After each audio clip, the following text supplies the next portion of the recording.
Hello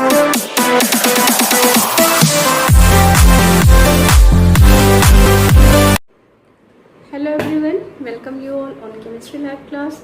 So today we will do our last topic, and that is stoichiometric calculation. Stoichiometric calculation क्या है? आपको stoichiometric का मतलब होता है कि जिसमें रेशियो जो है वो चेंज नहीं होता. अब कैसे? एक एग्जांपल लेकर के we will do one numerical.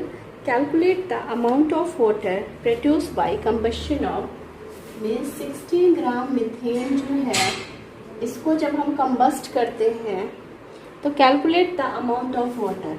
Amount of water पूछा है. अमाउंट ऑफ वाटर का मतलब है कि इसका मास पूछा है हमसे. Okay, this is question number first. Second question क्या है? How many moles of methane are required to produce 22 gram CO2. 22 gram CO2 अगर मुझे प्रोड्यूस करनी है तो मुझे जो है मीथेन के कितने मोल्स लगेंगे, इसके नंबर ऑफ मोल्स कैलकुलेट करने हैं. ठीक है, तो इस तरह स्टोइकियोमेट्रिक कैलकुलेशन में आपके न्यूमेरिकल्स आते हैं. अब इन न्यूमेरिकल्स को कैसे करना है? तो बेटा सबसे पहले मीथेन जो है, मीथेन या कोई भी हाइड्रोकार्बन है, CH4 है, C2H6 है, C6H6 है, जब भी हम इसको कंबस्ट करते हैं we will burn it, it always produce carbon dioxide and water. So write down the equation combustion reaction. So CH4 plus O2 will give, it always will give CO2 and water. First you have to balance the reaction. So this is balanced equation. Balanced हो गई. अब suppose question number second करते हैं कि यहाँ पर CH4 का कितना मोल है? 1 मोल है. और उन्होंने पूछा है कितनी CO2 प्रोड्यूस होगी, कितने मोल्स रिक्वायर्ड होंगे 22 ग्राम CO2 के लिए. यहाँ पर CO2 का भी नंबर ऑफ मोल्स कितना है? It is also equal to 1. ठीक है, तो ये 1 है, मीन्स इसका जो होगा, इसका मोल भी N1 है, इसका मोल भी 1 है. मोल का फॉर्मूला होता है मास अपॉन मोलर मास. ठीक है, तो दोनों के मोल इक्वल है. ओके, तो यहाँ पर इसका मास गिवन है, मोलर मास मुझे पता है, इसका होता है 12 प्लस 2 इंटू 16, इट इज 44. सो 44, तो यहाँ पर इसके कितने आ जाएंगे मोल? 0.5 मोल्स. ठीक है, मीन्स और मुझसे CH4 के मोल्स पूछे हैं, तो सिंपल सी चीज है कि अगर क्या नाम से इनके मोल्स इक्वल है, ओके, तो मीन्स जितना 22 ग्राम CO2 जितने मोल्स प्रोड्यूस करेगा उतना ही आपका जो नंबर ऑफ मोल्स CH4 के भी उतने ही नंबर ऑफ मोल्स प्रोड्यूस होंगे, क्योंकि दोनों इक्वल हैं. अब सपोज ये होता कि ये 2 होता, 2 नंबर ऑफ मोल्स, तो फिर CH4 के कितने मोल्स लगते हैं? 1 मोल लगता. ठीक है, समझ में आ रहा है? मीन्स क्योंकि ये सेम है, N इज इक्वल टू यहाँ भी 1 है, यहाँ भी 1 है, तो इससे हमने क्या निकाल लिया? CO2 का हमको मास गिवन था, मोलर मास पता था, इससे हमने इसके नंबर ऑफ मोल्स निकाल लिए. अब क्योंकि दोनों के नंबर ऑफ मोल्स इक्वल है, तो हम यहाँ पर नंबर ऑफ मोल्स जो है वो 1, हमसे मोल्स ही पूछा है, तो N is equal to 0.5. Okay, अब सेकेंड टाइप का न्यूमेरिकल देखो. यही चीज है, इसी को लेकर के चलना है. अगर इनके मोल्स इक्वल है तो इतने ही मोल्स इसके होंगे जितने इसके होंगे. अगर इन्होंने मुझे वाटर का पूछा होता है तो वाटर के यहाँ पे 2 मोल है और तब मुझे इनको हाफ करना पड़ता, वो बनते CH4 के मोल. क्लियर? चलो अब इसको और करते हैं, आपको और भी न्यूमेरिकल करेंगे तो आप क्लियर हो जाएगा. सपोज यहाँ पर इन्होंने पूछा 60 ग्राम मीथेन कितना अमाउंट ऑफ वाटर करेगी प्रोड्यूस. तो पहले हम इसके नंबर ऑफ मोल्स लिख लें. यहाँ पर इसके नंबर ऑफ मोल्स 1 है, वाटर के नंबर ऑफ मोल्स 2 है. ओके, CH4 का mass upon molecular mass, molar mass, so 16 upon CH4 का 16 ही निकलेगा, 12 प्लस 4 इंटू 1, तो ये आपका 16 ही निकलेगा. तो यहाँ पर number of moles is equal to 1 निकला है. ओके, ठीक है. अब यहाँ पर क्या है, इन्होंने अमाउंट ऑफ H2O पूछा है, बट इसके नंबर ऑफ मोल्स कितने हैं? 2 हैं. अमाउंट ऑफ H2O मास पूछा है एंड मोलर मास इसका होता है 18. ही देख लो कितने रिक्वायर्ड होंगे, 36 ग्राम। और सच बताऊं तो इतने कैलकुलेशन की ज़रूरत भी नहीं है। सिंपल सा अगर इक्वेशन लिखी हुई है, इन्होंने बोला है कि इसका 16 ग्राम है, और यहाँ पर आप देख रहे हो कि इसके 2 मोल्स हैं, मीन्स इसका 1 मोल है, 16 ग्राम यूज हो रहा है, इसके 2 मोल्स है तो कितना यूज होगा, इसका मोलर मास होता है 16, 33 18 तो 36 ग्राम। क्लियर? सिंपल सी चीज है। इसका भी मोलर मास निकाले ना, उसको डबल कर देना, जैसे भी आपको इजी, जिस वे से आपको इजी लगे। इसका मोलर मास 16 है, इसका मोलर मास 18 है, इसके 1 मोल है तो 16 यूज होगा, इसके 2 मोल है तो 36 मोल रिक्वायर्ड होंगे। ओके, अगर मैं यही पूछती कि CO2 के कितने मोल रिक्वायर्ड होंगे, तो यहाँ पर यू कैन सी दोनों के नंबर ऑफ मोल्स क्या है, 1 है, तो 1 है mass upon molar mass CO2 का 44, तो इसका मास निकल आता 44 ग्राम। ये सिंपल सी चीज है। इसका मोलर मास 16, इसका 44 ग्राम, इसके भी नंबर ऑफ मोल 1, इसके भी नंबर ऑफ मोल 1, तो 1 मोल इतने ग्राम CO2 ही प्रोड्यूस करेगा। ओरली भी कर सकते हो, इट इज वेरी इजी। देखने में लगते हैं कि it is too difficult, but अगर आप इसके रिएक्शन लिख लेते हो तो सिंपल सी चीज है। बस हमने ये देखना है नंबर ऑफ मोल्स कितने हैं, इससे कितने नंबर ऑफ मोल्स इसके बन रहे हैं। अगर इसका आपने 1 मोल है, इसका भी 1 मोल है, तो दोनों के सेम मोलर मास के इक्वल ही मास होगा। अगर इसके 2 मोल्स है तो मोलर मास को डबल कर देना, तो वो उसका मास निकल आएगा। फॉर्मूला वही है, mass upon molar mass. Clear? तो ये वे है इसको करने का। बाकी अगर आप थॉरली करना चाहते हो, ओरली करना चाहते हो, वो भी आप जैसी मर्जी आप वैसे करो, वेरी इजी न्यूमेरिकल। चलो, अगर मैं आपको फिर भी अभी डाउट लग रहा है तो एक क्वेश्चन फिर से करती हूँ, और इसको आप कोशिश करना कि आप अपने आप से करो। ठीक है, चलो करते हैं, थोड़ा सा डिफरेंट ले लेते हैं।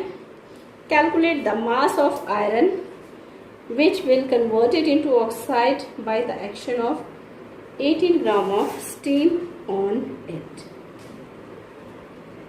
ठीक है, चलो लेट्स डू इट। इन्होंने बोला है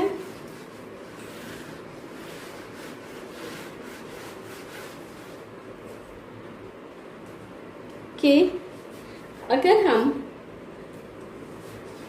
आयरन की रिएक्शन किससे कराएं,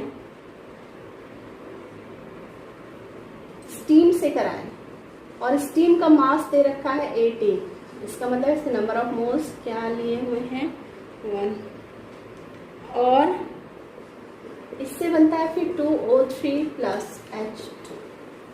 अब इसको एक बार बैलेंस कर लें इक्वेशन को, तो बैलेंस करेंगे तो ये 3 आएगा, ये 4 आएगा, और ये आपका Fe3O4 बैलेंस हो गया। क्लियर? चलो अब इसको करते हैं प्रॉपर। तो कितने ग्राम, इन्होंने क्वेश्चन पूछा हुआ है कि calculate the mass of iron which will be converted into its oxide by the action of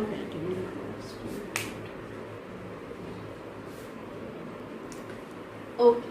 तो इन्होंने पूछा है कि 18 ग्राम वाटर कितने Fe से रिएक्ट करेगा ये बनाने के लिए। चलो देखते हैं। तो यहाँ पर इसके 3 मोल्स है, mass upon molar mass, sorry atomic mass, तो वही चीज़ है, एटॉमिक मास 56, हम डायरेक्ट ही कर देते हैं। तो यहाँ पर इसका मास निकलेगा 3 मल्टीप्लाइड बाई 56, और इसका 18 होता है, इसका मास निकलेगा 4 मल्टीप्लाइड बाई 18। ठीक है, तो ये हो जाएगा 168 ग्राम, और ये हो जाएगा 72 ग्राम। अब देखो 72 ग्राम वाटर रिएक्ट करता है 168 से, तो 18 ग्राम कितने से करेगा है। कितना इजी क्वेश्चन पूछा हुआ है इन्होंने, बस आपको देखने में डिफिकल्ट लग रहा है, बट है कितना इजी। अब आप मुझे ओरली भी बता सकते हो। आई एम आस्किंग, अगर 72 ग्राम वाटर 168 ग्राम Fe से रिएक्ट करके प्रोडक्ट बनाता है, तो 18 ग्राम जो है वो कितने से रिएक्ट करेगा बताओ भाई। 72 ग्राम 168 से, तो 18 ग्राम किससे करेगा।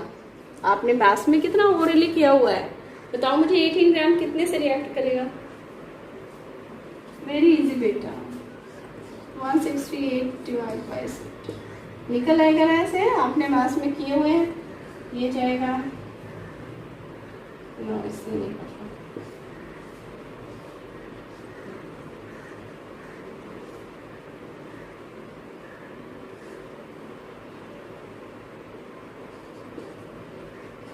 ग्राम से 72 ग्राम 168 से करता है तो 18 ग्राम करेगा 42 से।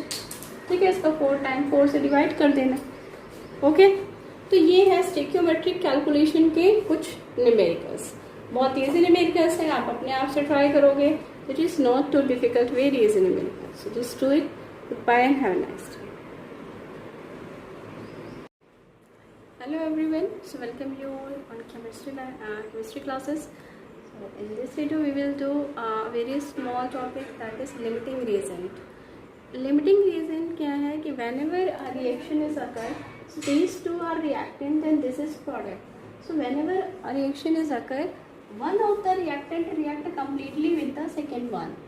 ठीक है, ये पूरे तरीके से, अगर if I am taking suppose 14 gram of A और ये पूरे तरीके से रिएक्ट कर जाता है, I am taking 32 gram of B और इसका सिर्फ 28 ग्राम रिएक्ट करता है और ये कम्प्लीटली जितना लिया था उतने का उतना ही रिएक्ट कर जाता है। So this is limiting reagent. ये क्या होगा? लिमिटिंग रीजेंट होगा। ओके, और ये आपका एक्सिस में आपका प्रेजेंट रह जाएगा क्योंकि 28 ग्राम तो रिएक्ट कर जाएगा बट 4 ग्राम लेफ्ट रह जाएगा। क्लियर?